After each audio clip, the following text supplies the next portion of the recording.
এই পুলিশ ভারী অদ্ভুত। এই পুলিশ কেমন পুলিশ? শুধুমাত্র বিরোধী দেখলেই খড়গহস্ত। এই পুলিশ কেমন পুলিশ? তৃণমূল কংগ্রেসে যা কিছু হয়ে যাক, সেখানে সংখ্যালঘুদের যে কোনো অনুষ্ঠান হয়ে যাক, যেখানে খুশি মিছিল, যেখানে খুশি প্রোটেস্ট, তখন এই পুলিশ একদম নিস্তেজ হয়ে যায় আসতো। এই পুলিশ কেমন পুলিশ? বাংলায় রামের সমর্থন কমার জন্য, রামের সমর্থন যাতে না থাকে তার জন্য যা খুশি তাই করার একটা মরিয়া প্রয়াস চালাচ্ছে তৃণমূল কংগ্রেস। আর তার জন্য ব্যবস্থা নেওয়া হচ্ছে পুলিশকে দিয়ে। কিন্তু হচ্ছে কেন? বাংলায় কাদের সমর্থক বাড়ানোর জন্য পুলিশ এটা করছে? বাবরের সমর্থক বাড়ুক আর রামের সমর্থক কমুক, এইটা কি চাইছে শাসক দল তৃণমূল কংগ্রেস? সুকান্ত মজুমদার খুব স্পেসিফিক অভিযোগ করছেন যে আসলে পুলিশকে দিয়ে তৃণমূল কংগ্রেস যেটা চাইছে তা হলো এই বাংলা যেন হয় বাবরের সমর্থকে ভর্তি, শ্রীরামের নয়। কি অভিযোগ করছেন সুকান্ত, শোনাবো। না দেখুন, রামের সাপোর্টারের থেকে যদি বাবরের সাপোর্টার বেশি হয়ে যায় তখন এরকমই হয়। পশ্চিমবঙ্গে রামের সাপোর্টার কম হচ্ছে, বাবরের সাপোর্টার বেশি হয়ে যাচ্ছে। লড়াই করতে হবে আরেকবার। পাশাপাশি দিলীপ ঘোষ কিছুক্ষণ আগেই তিনি মিছিল করেছেন বেলদায়। বিশাল লম্বা শোভাযাত্রা ছিল দিলীপ ঘোষের। সেই মিছিল করলেন তিনি রামনবমী উপলক্ষে, এবং গোটা রাজ্য জুড়ে বিভিন্ন প্রান্তে রামনবমী শুরু হওয়ার আগে যে ধরনের ঘটনা ঘটছে, কোথাও পুলিশি বাধা রয়েছে, কোথাও মিছিলে নিষেধাজ্ঞা রয়েছে। গতকাল থেকে আমরা জানি লকগেট বন্ধ হয়ে গেছে। এক এক জায়গাতে রামনবমীর মিছিলের অনুমতি আর দেওয়া হচ্ছে না। কোথায় মিউজিক বাজবে, কোথায় বাজবে না, কোথায় ডিজে বাজবে, কোথায় ঢাক বাজবে, সবকিছু নিয়ন্ত্রণ করছে পুলিশ। এবং কতজন কোথায় হাঁটবে তাও নাকি নিয়ন্ত্রণ করে দেওয়া হচ্ছে। কথা ছিল শুধুমাত্র রুটটাকে অ্যাপ্রুভ করার, অর্থাৎ রুটের অনুমতি দেওয়ার, কোন রাস্তা দিয়ে যাবে তা নয়।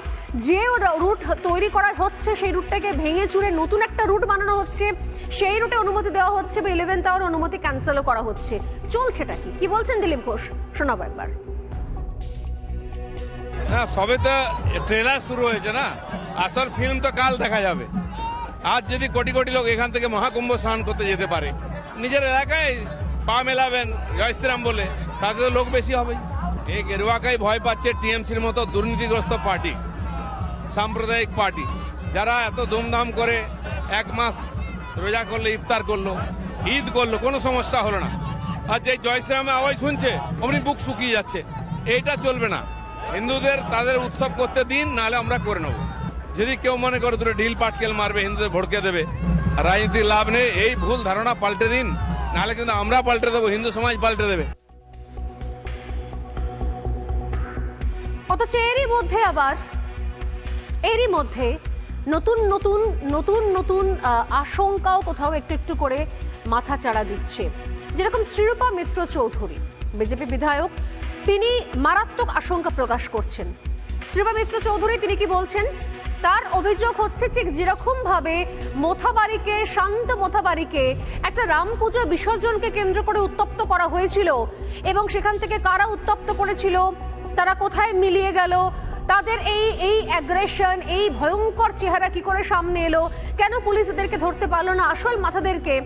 সেই সময় যেরকম শ্রীরূপা মিত্র চৌধুরী তিনি প্রতিবাদ করেছিলেন, তার বক্তব্য হচ্ছে যে আসলে সবটার সঙ্গে কানেকশন রয়েছে নির্দিষ্ট কিছু জঙ্গি সংগঠনের, যারা আসলে বাংলাদেশ পেরিয়ে এই মালদা মুর্শিদাবাদ বর্ডার দিয়ে হুড়মুড়িয়ে ঢুকে পড়েছে, এবং জায়গায় জায়গায় খারিজি মাদ্রাসার নাম করে সেখানে সিঁধিয়ে রয়েছে এবং অ্যাক্টিভ করে কাজ করার চেষ্টা করছে এই স্লিপার সেল। শ্রীরূপা মিত্র চৌধুরী ঠিক কি অভিযোগ করছেন? রাম নবমীতে কি আলাদা করে রামনবমী কি স্ক্যানারে রয়েছে এই সমস্ত স্লিপার সেলের? মারাত্মক অভিযোগ শ্রীরূপা মিত্র চৌধুরীর। কি অভিযোগ করছেন তিনি, বিজেপি বিধায়ক শ্রীরূপা মিত্র চৌধুরী, একবার শোনাবো। কালকে বিরাট বড় সেলিব্রেশন হয় আমাদের মালদা জেলায়, বিশেষ করে ইংরেজ বাজারে। আমি আশঙ্কা করছি কালকে রামনবমীর প্রসেশনে জঙ্গি হামলা হতে পারে। যারা জুভেনাইল জাস্টিস অ্যাক্টে একটু রাহাত পেতে পারে বয়সের জন্য, তাদেরকে র্যাডিক্যালাইজ করে ব্রেন ওয়াশ করে সেখানে একটা দাঙ্গার ব্যবস্থা করে দেওয়া হলো। বিভিন্ন জঙ্গি সংস্থান তারা কিন্তু আমাদের এই মালদা মুর্শিদাবাদে সাইলেন্ট অপারেটর, আন্ডারগ্রাউন্ড অপারেটর। আমি আজকে এই বিষয় নিয়ে মাননীয় প্রধানমন্ত্রী, স্বরাষ্ট্রমন্ত্রী, রাজ্যের মুখ্যমন্ত্রী জেলার ডিএম এবং এসপি, তাকে লিখিতভাবে আমি আজকে চিঠি দিচ্ছি। আগামীকালের জন্য আমাদের কমব্যাট ফোর্স যেন পূর্ণ মাত্রায় রেডি থাকে। মারাত্মক অভিযোগ এবং ভীষণ রকমভাবে সতর্ক থাকতে হবে প্রশাসনকেও। কিন্তু প্রশ্ন এটাই যে রামনবমীর সময় তো এগুলো হচ্ছে কিভাবে, কেন এই এই আতঙ্কগুলোর সম্মুখীন হতে হচ্ছে আমাদের? অন্যদিকে রামনবমীতে এর আগে একাধিক জায়গা থেকে যে ধরনের কথা বলা হচ্ছিল পুলিশ প্রশাসনের তরফ থেকে, যে কারণে তারা যে কারণ দেখাচ্ছেন যে বিভিন্ন জায়গাতে অশান্তির আশঙ্কা রয়েছে, সেটা যদিও সম্পূর্ণ অন্য দিক থেকে, যে কারণে সবকিছু নিয়ন্ত্রণ করছে পুলিশ, সেই জায়গা থেকে দাঁড়িয়ে এই মুহূর্তে যে নতুন সার্কুলার আসছে, সেই সার্কুলার অনুযায়ী কি বলা হচ্ছে, রামনবমীতে কিভাবে কড়া নিরাপত্তার বন্দোবস্ত করেছে কলকাতা পুলিশ। যদিও অনেকেই অভিযোগ করছেন যে আসলে পুলিশই নিরাপত্তার ব্যবস্থা করছে, পুলিশই আইন কানুন কড়া করছে, আসলে পুলিশকে দিয়েই কোথাও রাজ্যের শাসক দলের উদ্দেশ্য, ইন্টেনশন হচ্ছে এই নিয়ম কানুনের কঠিন গেরোতে যাতে রামনবমীর মিছিলটাই না করা যায় বা সেটা শেষ মুহূর্তে বানচাল করে দেওয়া যায়। সত্যিই কি তাই? রামনবমীতে কিরকম কড়া নিরাপত্তা রয়েছে একবার দেখা যাক। 29 জন আইপিএস কে বিশেষ পোস্টিং দেওয়া হয়েছে, কলকাতায় ডিএসপি কে বিশেষ দায়িত্ব দেওয়া হয়েছে, কলকাতায় 40,000 পুলিশ মোতায়েন করা হয়েছে, প্রায় 2000 ট্রাফিক পুলিশ মোতায়েন করা হয়েছে। বড় মিছিলে নজরদারিতে ড্রোন এবং মাঝারি ও ছোট মিছিলে পুলিশের নিরাপত্তার বন্দোবস্ত করা হয়েছে এবং প্রত্যেক পুলিশের বডি ক্যামেরা থাকছে, এটা নির্দেশিকায় বলা হয়েছে। পুলিশের পিসিআর ভ্যান থাকবে, কিউআরটি টহল থাকবে, বহুতল থেকেও পুলিশ নজরদারি চালাবে বলেই জানতে পারছি আমরা। এছাড়াও দুপুর 12টা থেকে রাত 12টা পর্যন্ত বন্ধ রয়েছে সমস্ত পণ্যবাহী গাড়ি চলাচল। মেন যে রাস্তা, সেখানে পণ্যবাহী গাড়ি চলাচল বন্ধ থাকছে। কিন্তু এত তো বন্দোবস্ত করা হচ্ছে, আপনাদের জানিয়ে রাখি যে এই বন্দোবস্তের মধ্যেও কিন্তু গত প্রায় 24 ঘন্টা আগে পুলিশ একটা লক গেট বন্ধ করে দিয়েছে, ঝাঁপ ফেলে দিয়েছে, নতুন করে আর কোথাও মিছিল বার করা যাবে না। লোকে প্রশ্ন করছেন যে এটা তো অন্য কোথাও এরকম দেখি না আমরা, অন্য কোনো উৎসবের ক্ষেত্রে দেখি না আমরা। কোথায় পুলিশ, কোথায় নিয়ম কানুন থাকে, কটা সিগন্যাল, এর আগে কদিন আগে উৎসব গেছে, সেখানে কটা সিগন্যালে পুলিশ তার নিজের দায়িত্বটুকু পালন করেছে। ইকো পার্কে সেখানে একটা মিছিল, তাও বিদেশি পতাকা নিয়ে ইতিমধ্যে ভাইরাল হয়ে গেছে, তখন পুলিশ কোথায় থাকে? এনিওয়ে, এই নিয়ে আলোচনা করব পরে, তবে তার আগে একটুখানি সংক্ষেপে জানিয়ে রাখি এখনো পর্যন্ত এই লক গেট বা ঝাঁপ বন্ধ হওয়ার আগে পর্যন্ত কোথায় কত মিছিল হচ্ছে।